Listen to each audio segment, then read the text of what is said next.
There is a version of you that only exists when other people are watching. You know exactly who I mean.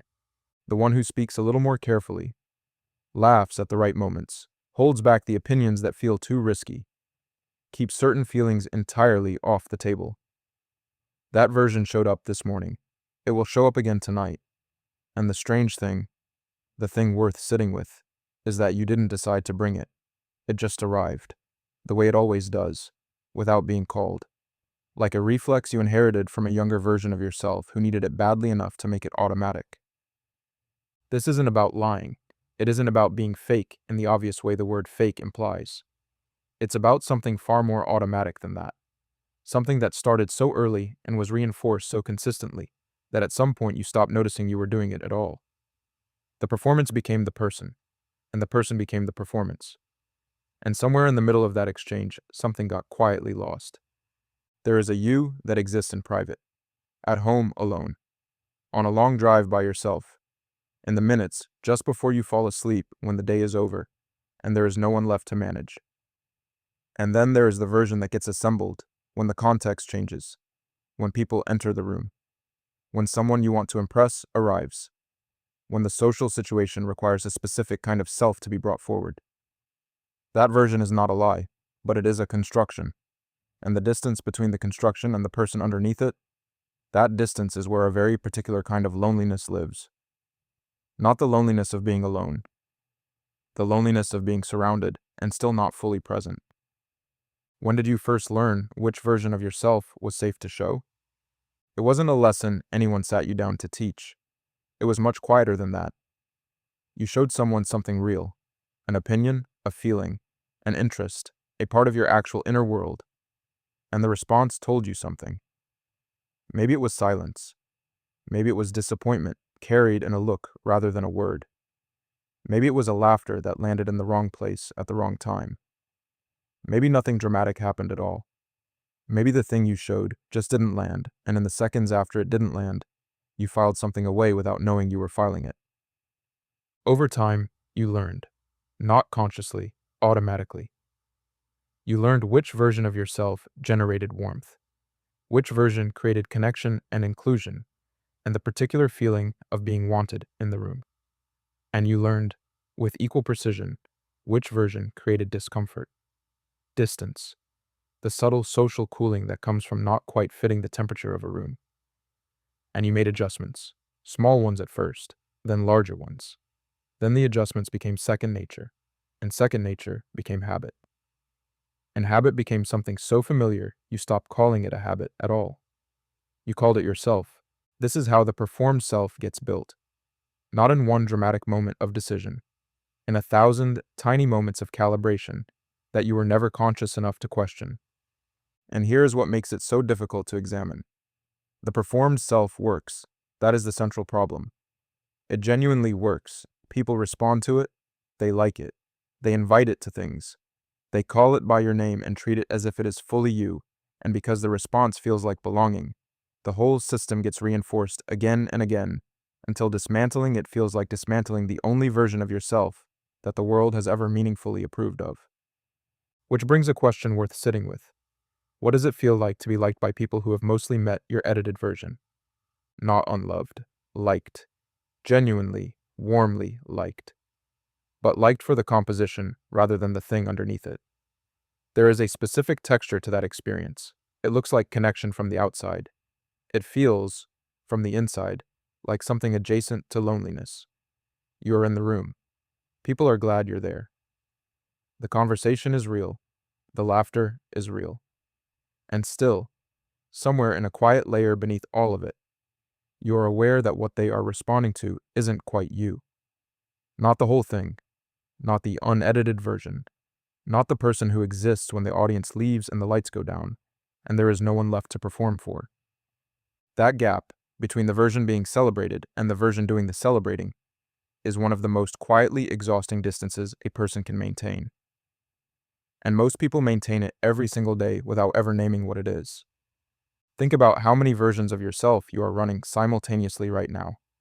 The work version, the family version, the version that shows up with close friends versus the version that appears around new people, the version that exists on your phone, in your messages, in the specific and careful way you choose to present your life to whoever happens to be watching. Each context gets a slightly different edit. Each audience gets a slightly different cut of the same person.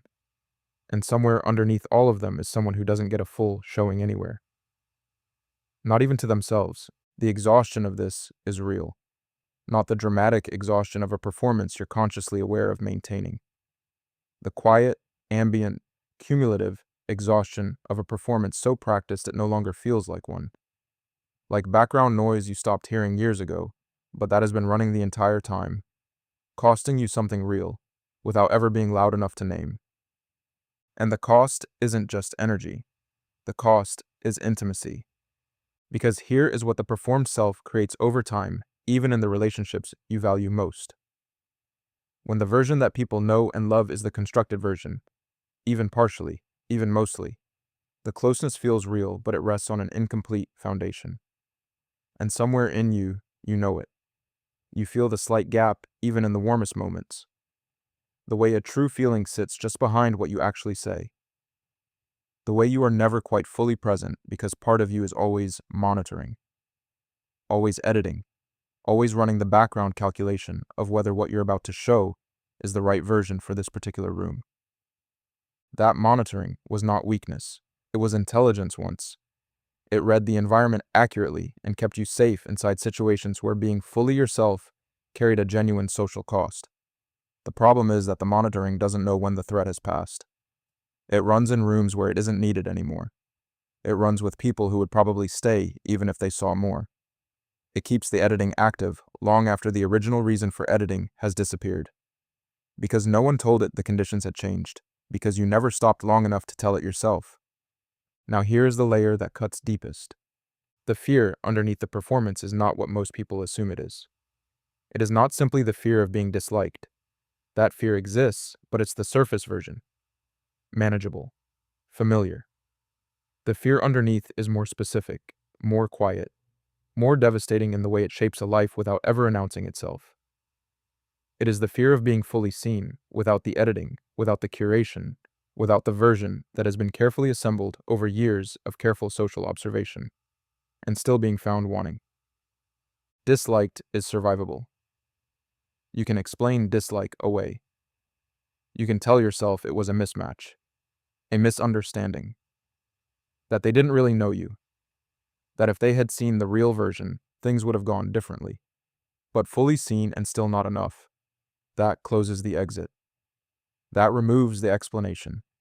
Because if the real version was present and it still wasn't enough, there is nowhere left to redirect the conclusion. No alternate cut that might have worked better. No revision left to offer. So the performance continues. And it continues to create the exact problem it was originally built to solve. It was designed to create connection, to secure belonging, to close the distance between yourself and the people whose approval once felt essential to your survival. But what it actually produces, over time, is a kind of structural disconnection. Because real connection requires the real person, and the real person has been offstage for so long that even you have started to lose track of what they look like in full light. There is a difference between privacy and hiding. It is worth separating clearly because most people confuse them and the confusion costs them something they can't quite name. Choosing to keep parts of yourself private is healthy. Not everything belongs everywhere. Discretion is not performance. But hiding parts of yourself out of deep, unexamined shame, out of the quiet belief that those parts would cost you the room if anyone actually saw them, that is something different entirely. That is not discretion. That is a form of self-abandonment so practiced it has become invisible even to the person doing it. And the cruelest part is that it feels virtuous. It feels like protecting other people from too much, when often what it is actually protecting is the performance from the exposure it has always feared. Most people never examine which category they are genuinely in. They experience the hiding as privacy. They tell themselves they're simply selective, that they don't overshare, that they're a private person by nature. And some of that is true, but underneath it, in the honest moments when the performance has nowhere left to go, there is often an awareness of something unexpressed, something that never quite makes it into the room. Not because it wouldn't fit, but because somewhere along the way, they decided it wouldn't survive the room. and they stop checking whether that conclusion was still accurate, whether the people now in front of them are actually the same as the ones who once made that conclusion feel true. You are not the same person who first learned to edit yourself. The rooms are different now. The people are different. The stakes are different.